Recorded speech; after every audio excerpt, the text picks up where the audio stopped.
Tuvimos ahí algunos problemas técnicos, pero vamos a reiniciar. Al parecer, Jitsi no deja, tiene algunos problemas con las transmisiones, entonces vamos a reiniciar con la presentación.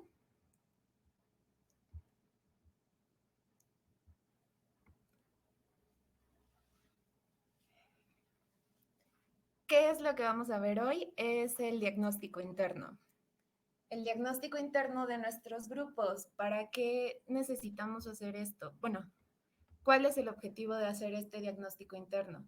Conocer la situación actual de los grupos y establecer objetivos de trabajo. Continuamos con la importancia del diagnóstico. ¿Por qué es importante hacer este diagnóstico interno en las comisiones? El principal propósito es determinar si nuestro proyecto es factible bajo las condiciones actuales. Si no es así, debemos establecer objetivos claros para iniciar el proyecto. Para empezar, les comparto este diagrama sobre el comportamiento de un proyecto, contemplando dos variables, el conocimiento y la toma de decisiones. En este momento, al estar en la parte del inicio del proyecto, nos encontramos en la parte de clarificar la viabilidad del proyecto. Se conoce también como la fase de inicialización. Dentro de esta fase, que solamente estamos iniciando con nuestro proyecto, la influencia de la toma de decisiones es alta. Tenemos que tomar decisiones informadas. Por eso es necesario que tengamos el conocimiento sobre con qué contamos y con qué no. El conocimiento, a pesar de que es muy importante en esta fase, no tiene una influencia tan alta. Conforme va avanzando nuestro proyecto, cuando pasamos esta fase de clarificación, podríamos decirlo, las dos variables se unen y necesitamos un punto alto de toma de decisiones. Bueno, más bien, la toma de decisiones va a tener un impacto alto en nuestro proyecto y también el conocimiento.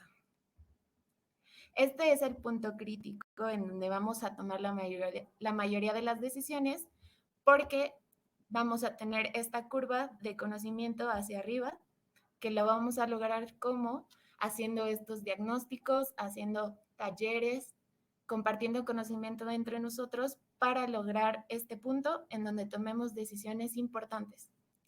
Conforme va avanzando el proyecto hacia las soluciones, el conocimiento tiene que ir aumentando. También tiene que ser más especializado en cada una de las áreas. Entonces vamos a continuar avanzando en el conocimiento, pero como ya hicimos nuestro proyecto, tomamos las decisiones más importantes que nos van a permitir tener bases sólidas. Las decisiones que se tomen conforme vaya avanzando el proyecto y hacia el final van a tener un impacto menor en nuestros resultados. Entonces, ahorita tenemos que enfocarnos en la toma de decisiones y lo tenemos que hacer de una forma informada. Por eso es importante hacer este tipo de diagnósticos para saber en dónde nos encontramos. Aquí les comparto una serie de pasos para iniciar con este diagnóstico. El primero es la reunión de comunicación. No es que tenga que ser solamente una, sino hacer varias reuniones. ¿Y por qué es importante que sean reuniones? Porque necesitamos fomentar la interacción entre los integrantes del grupo. Necesitamos conocernos, necesitamos crear lazos de confianza con las personas con las que estamos trabajando.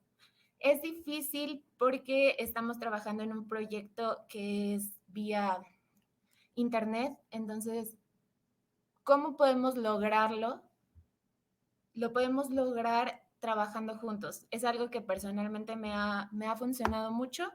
El trabajar en los proyectos ayuda a tener confianza en los compañeros. También sabemos con quiénes podemos contar y con quiénes no, a quiénes tenemos que presionar y qué personas entregan el trabajo justo en tiempo. Entonces, vamos a hacer reuniones de comunicación. Cada una de las personas es valiosa. Entonces, aquí podemos empezar a conocernos, saber quiénes son las personas que son líderes e ir desarrollando más líderes. Después está el paso 2, Identificar y analizar la situación actual.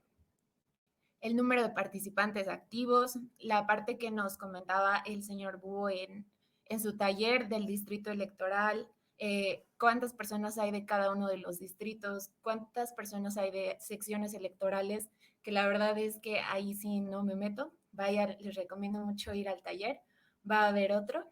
También edad, género y escolaridad. ¿Por qué es importante la escolaridad? Porque necesitamos saber qué tipo de con qué tipo de conocimientos especializados contamos en nuestro grupo. El tercer paso es establecer objetivos, identificar los resultados y conocimientos que se deben tener al final de la etapa de formación. Entonces, vamos a establecer los objetivos específicos que necesitamos para lograr los, es que aquí es redundante, pues sería, podríamos decir, establecer y identificar qué resultados necesitamos para lograr nuestros objetivos. Después está el paso 4, que es revisar si los objetivos encajan con el proyecto Migala. En este caso, suponiendo que tuviéramos algún objetivo que no encaja con nuestro proyecto, tenemos que replantearnos el objetivo que si vale la pena estar bajo, bueno, seguir ese objetivo o no, porque pues sabemos que somos una sociedad que es muy plural, entonces no todos vamos a tener los mismos objetivos. Existen ideologías que tal vez puede que no vayan muy bien con lo que se está planteando, entonces vamos a revisar si esos objetivos están bien enfocados. Por último, el paso 5 es buscar, evaluar y seleccionar estrategias. Vamos a ver qué estrategias son las que nos van a funcionar, porque podemos tener muchísimas estrategias para lograr un objetivo. Vamos a establecer una ruta a seguir para lograrlos y en este caso puse como ejemplo ser una comisión, que es para mí el primer objetivo que podríamos tener. Quiero enfocarme en la parte del paso 3, que es cómo vamos a establecer objetivos. Esta es una guía de 3 preguntas para que empecemos a plantearlo. Por ejemplo, ¿qué objetivos queremos lograr? El primero es ser una comisión estatal, que es de lo que les hablaba. Este es un ejemplo. ¿Qué información debe estar disponible para lograrlo? El diagnóstico electoral, diagnóstico interno y también el diagnóstico social. Después está, es necesario dividir el proyecto en subproyectos y si es así, ¿cuáles serían? Por ejemplo, suponiendo que para hacer una comisión necesitamos la participación del 30% de las mujeres. ¿Por qué no hacemos un proyecto que sea cursos de perspectiva de género? Si ya sabemos que nuestra comisión no tiene el 30% de participación de mujeres. También, ¿por qué no hacemos estrategias de comunicación enfocadas a las mujeres para que empecemos a avanzar para lograr ser una comisión? Por ejemplo, aquí les planteo cuáles son los requisitos para convertirse en una comisión. Estos están en el reglamento. El primero, nombrar 2 representantes elegidos respetando la paridad entre géneros. El segundo, contar cuando menos con el 30% de igualdad sustantiva, participación efectiva de mujeres en las tareas. Tercero, contar con un mínimo de 2 integrantes activos por cada número de distritos federales de su entidad. En este caso, en el caso de las comisiones temáticas por áreas de interés, el mínimo para conformación deberán ser 15 personas en activo. Entonces, ya con esta información nosotros podemos plantear nuestros objetivos. Necesitamos 2 representantes, pero antes de eso necesitamos que de nuestra participación el 30% sea de mujeres. Pero también si somos una comisión estatal necesitamos tener 2 integrantes activos por cada número de distritos federales. Entonces, ¿por dónde iniciaríamos? Por saber cuáles son nuestros distritos. Eso es una tarea que ya se quedó pendiente, entonces en este punto ya deberíamos de saber cuáles son nuestros distritos federales por entidad. por cierto, aquí hay una nota, ¿no? Hay una excepción para las reglas en la Comisión de Mujeres, de Masculinidades y de la Comunidad. Entonces, esa excepción va hacia la parte de la paridad. Si son, si es la Comisión de Mujeres, serían 2 mujeres. En la Comisión de Masculinidades serían 2 hombres. Y en la comunidad serían 2 personas que se consideren de la comunidad. Entonces ahí no vamos a tomar la parte de la paridad. Pero bueno, continuando con este ejemplo de convertirse en una comisión como objetivo número 1, tenemos cómo podríamos recolectar la información, porque ya sabemos cuáles son nuestros distritos, entonces ahora necesitamos saber de los participantes de nuestra comisión quién está en cada una de estas secciones. Por ejemplo, hablábamos de la participación de las mujeres. Primero necesitamos saber cuántas mujeres están en nuestra comisión. La recomendación en este caso es usar un Google Forms, que les voy a hablar un poco sobre cómo utilizarlo. Es muy sencillo, donde podamos recopilar información general sobre esto. Aquí está un ejemplo que hice sobre el diagnóstico interno de la Comisión de Puebla, ¿no? Entonces, por ejemplo, aquí nos dice el nombre o nickname. Este tipo de información también podemos establecer si queremos o no que se ponga, qué queremos que se ponga o no. Si vamos a aceptar como comisión dentro de nuestro diagnóstico poner el nombre o tal vez queremos no ponerlo, el género, el nivel educativo. Entonces, por ejemplo, aquí les voy a presentar cómo se ve los formularios de Google. Aquí está. Por ejemplo, ahí está el link también en la exposición. Nos vamos a crear un nuevo formulario y nos da algunos ejemplos. Entonces, por ejemplo, yo aquí ya tengo el ejemplo que les comentaba,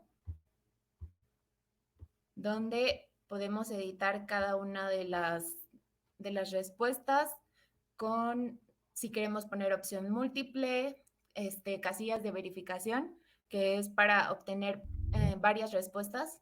O sea, más bien podemos marcar varias opciones en una pregunta, listas desplegables, también podemos cargar archivos que sirvan como guías para la pregunta que estamos poniendo, el tipo de representación de nuestras preguntas. Entonces, por ejemplo, aquí tenemos la parte de el género, que tenemos hombre, mujer, no binario, el nivel educativo, la ocupación.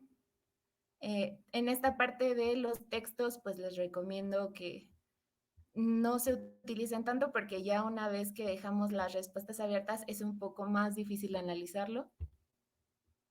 Las edades, aquí un truco que encontré es para no estar escribiendo cada una de ellas, podemos abrir un Excel, copiar y pegar y no automáticamente Google nos pone cada una de las opciones. Entonces aquí está así porque es la vista de cuando nosotros estamos editando. Otra parte muy importante es aquí, donde seleccionamos si la respuesta es obligatoria o no. Por ejemplo, aquí yo coloqué los distritos para que seleccionen cada uno y también les recomiendo poner como si las personas no saben cuál es su distrito electoral, entonces si tenemos una gran cantidad de compañeros que no sepan cuál es su distrito electoral, pues tenemos que volver a ver el curso, discutir este tema, porque es algo que todos tenemos que dominar. Entonces, aquí es sobre cómo se edita. Es muy sencillo y esto nos da una base de datos. Aquí es como se vería. Si lo ven, por ejemplo, en la parte de la edad, les decía, aquí se puede elegir fácilmente. Esa opción la tenemos con un desplegable. El distrito electoral también está desplegable y tenemos los comentarios. Aquí tengo un Google Forms que ya habíamos hecho y se los muestro porque quiero enseñarles cómo se ven las respuestas de nuestra encuesta. Por ejemplo, aquí hicimos uno donde nos dijo 173 personas participaron y nos dijeron cuáles eran los estados de los que venían. Por ejemplo, aquí nos dice que la Ciudad de México era el mayor porcentaje. El género, por ejemplo, en general de participación fue el 76% masculino, el 20% femenino, entonces pues en la participación del 30% ahí todavía hace falta. Y aquí es lo que les comentaba, por ejemplo, pusimos algunas opciones, pero hubo otras respuestas que eran abiertas, entonces hubo muchas respuestas muy diferentes que es difícil como englobarlas o si se engloban se tiene que hacer de manera manual. Aquí hablábamos sobre el sentir general y también tenemos la parte de las respuestas abiertas que se tienen que revisar. De aquí podemos sacar como muchos de nuestros objetivos, pero es mucho trabajo donde tenemos que analizar cada una de las respuestas. Pero estos gráficos son muy visuales, pero también si queremos ir como al análisis más avanzado, podemos exportar esto a Excel para analizarlo, que es en esta parte. Nos abre una hoja de cálculo con cada una de las respuestas. Esta es la herramienta que yo les quería compartir para hacer el diagnóstico interno. Entonces, una vez que ya hicimos nuestro diagnóstico interno y ya sabemos cuántas personas están, de qué género y con qué tipo de conocimiento especializado contamos, también vamos a continuar a establecer los objetivos. Por ejemplo, una de las preguntas que encontré que se hicieron durante el taller fue cómo vamos a medir la participación. Entonces, estas son unas sugerencias de cómo medir la participación. Se ponderó que la participación en los conversatorios fuera de más del 50%. Al reiniciar los grupos, pues ahorita probablemente solamente haya habido un conversatorio, ¿no? Entonces, tendríamos que esperar tal vez a tener dos o si solo ha habido un conversatorio, pues establecer que las personas que hayan ido a ese conversatorio en este punto, solo teniendo uno, serían las que tengan más del 50%. Entonces, esas personas se podrían considerar como activas. Lo que se recomienda es que esperemos un poco más para determinar si son personas activas o no. Tal vez podríamos esperar a tener 3 conversatorios, las personas que vayan a 2, de esos 3 se podrían considerar como personas activas.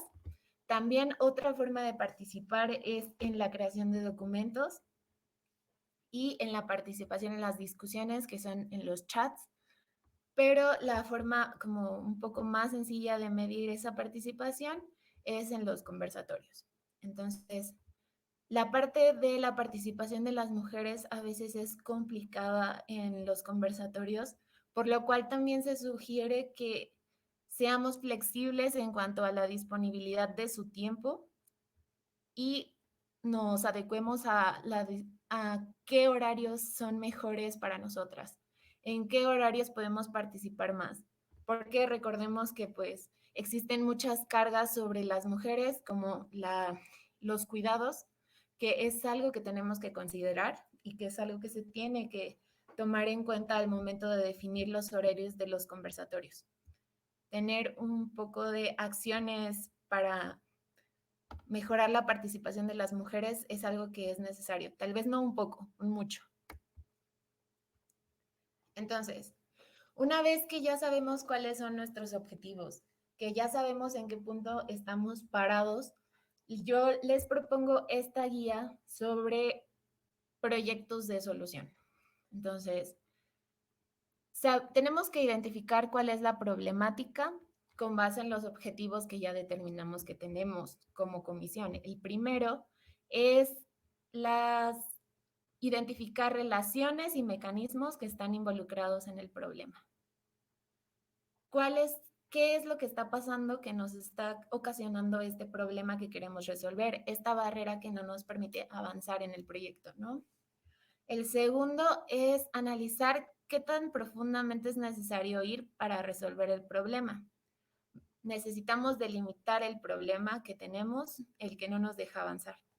Esta guía es aplicable a muchos de nuestros proyectos, porque cuando yo lo estaba haciendo, me di cuenta que muchos de nuestros proyectos en general son muy ambiciosos, entonces tenemos que empezar a plantear bien qué tipo de cambios tenemos que hacer para lograrlos, porque en realidad todos estamos aquí porque queremos un cambio en México.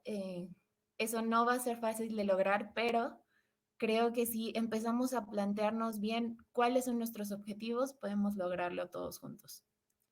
El tercer punto ¿es este el problema que debemos atacar o es solo un síntoma que ha sido observado? Aquí nos vamos un poco más hacia el análisis de las causas raíz de nuestro problema. Entonces, si aquí vamos a analizar si en verdad el problema que estamos atacando no es solo un síntoma de algo más que tenemos que cambiar. El cuarto punto es, ¿qué tan necesaria es una nueva solución? Aquí, ¿qué es lo que vamos a hacer? Vamos a estimar el impacto del problema actual y desarrollar prioridades definitivas del proyecto con base en la evaluación que hicimos de nuestro problema. Entonces, aquí, ¿en verdad necesitamos hacer una nueva solución o necesitamos replantear las soluciones que ya existen y mejorarlas? El punto número 5 es, ¿qué requerimientos se necesitan para cumplir la solución? Tenemos que hacer una lista de cuáles son los requerimientos que tenemos, una descripción de cada uno de ellos y plantear resultados deseados de cada uno. Esto lo podemos hacer con un cuadro comparativo. Después está el 6. ¿Qué alternativas de solución podrían ser consideradas?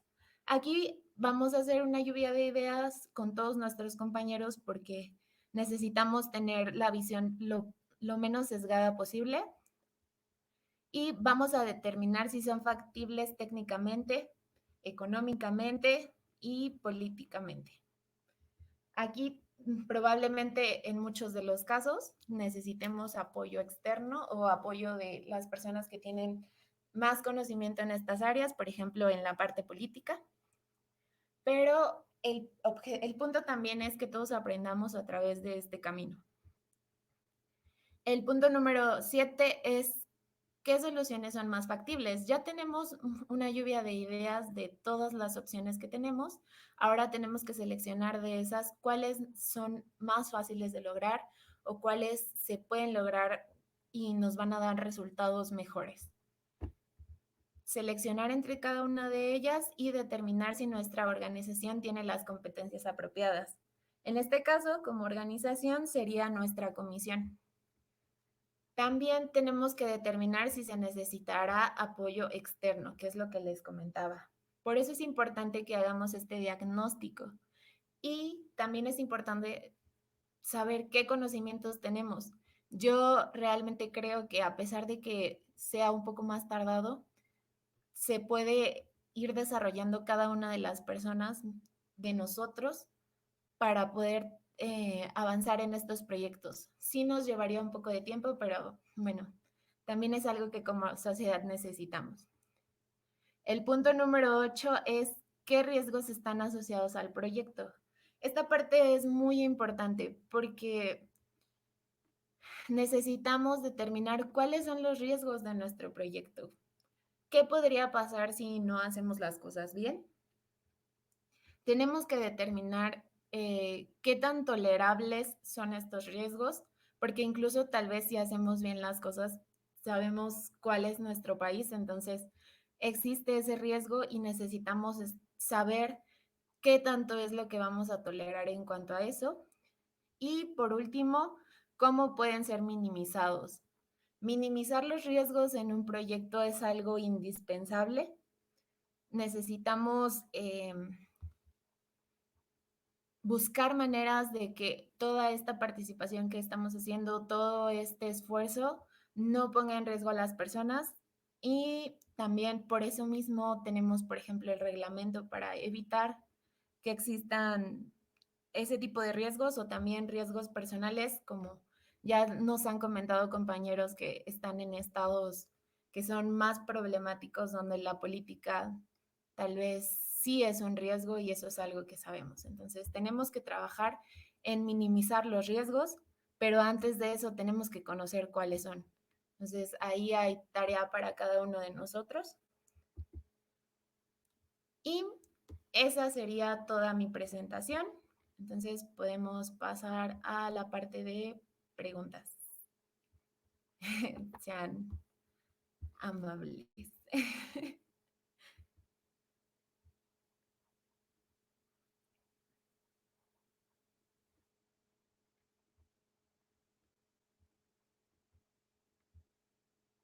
Listo. ¿Hay alguna pregunta?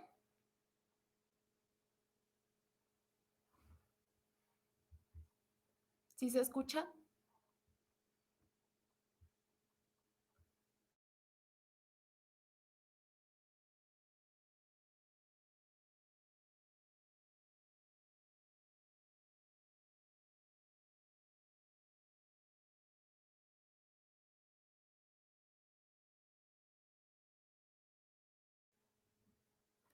Bueno, entonces, ¿alguien tiene alguna pregunta? ¿Algo que quisieran como adicionar a esta parte del diagnóstico interno? Eh, Esta pues es una mini guía para seguir en cuanto a cómo desarrollar nuestros objetivos, cómo evaluarlos, cómo ir avanzando como en el proyecto. Yo les planteo como primer objetivo ser una comisión. Tiene los pasos para hacer una comisión están muy claros, entonces es algo que podemos lograr y necesitamos determinar en qué necesitamos ayuda o si ya somos una comisión, pues hacer la parte de ya registrarnos como comisión.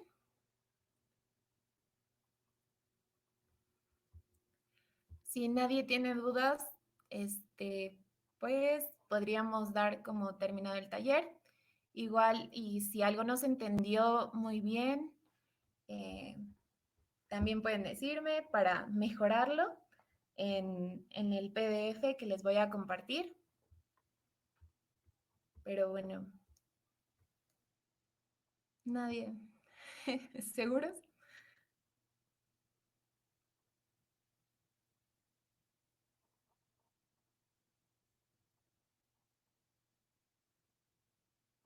Bueno, pues muchas gracias por estar aquí.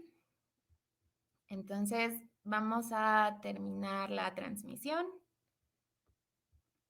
y gracias por su tiempo.